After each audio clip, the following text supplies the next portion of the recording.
ዘዋ ይሄ በቆሎ ዱቄት ነው እንዴ? አዎ ማስፈጨት ያቃተው ሰው አይሽ ላፕሲት ላፕሲት ይወስዳል። ባናና ኤንድ አቮካዶ ብቅል ስንፈልገው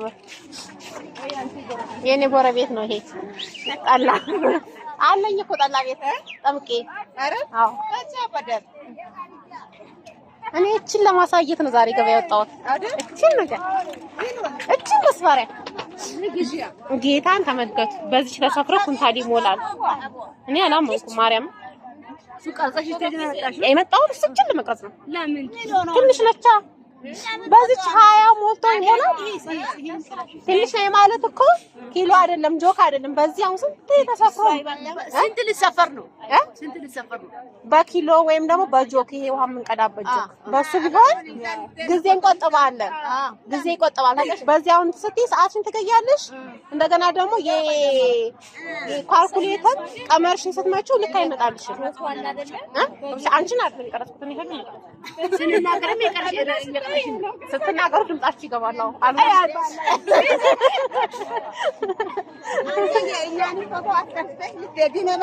አይደለም ሀገራችን ይሄ ነው። አዎ እኔም ሀገሬ ነው። አሁን በተዳር ምክንያት መጥቻለሁ። ለእኔም ሀገሬ ነው። አሁን ያዳማል።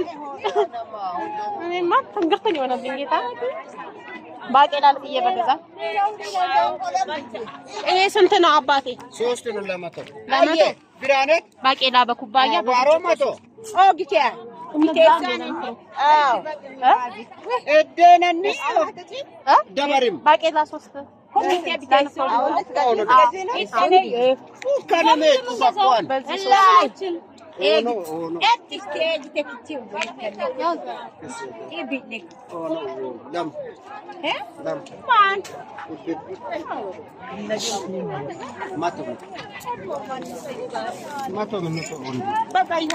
ለንፍሮ ባቄላ አምሮኝ እገዛለሁ። በዚህ በብርጭቆ ውሃ በሚጠጣበት ብርጭቆ 3ቱ 100 ብር። የሚገርም ነው። ጌታን የሚገርም ነው። አገሩ ጥሩ ነው። በጣም ደስ ይላል። ግን ምንድነው የጠላሁት መስፈሪያው በኪሎ ሀሳብ እናስቀይራለን። አሁን ሀሳብ መቀየር አለበት ነው ሄሳል ይሆን ይችላል። የ100 ብር ነው ተለው የ100 ብቻ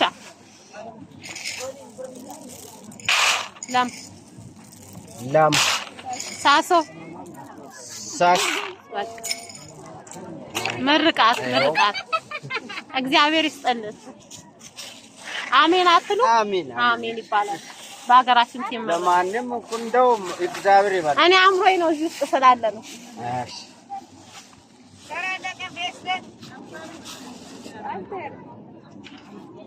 ለአምሮት ነው አማት ያላቸው እግዚአብሔር ይመስገን እያልሽ ታቅራሪያለሽ እያልሽ ተሻውጃለሽ ትያለሽ በቃ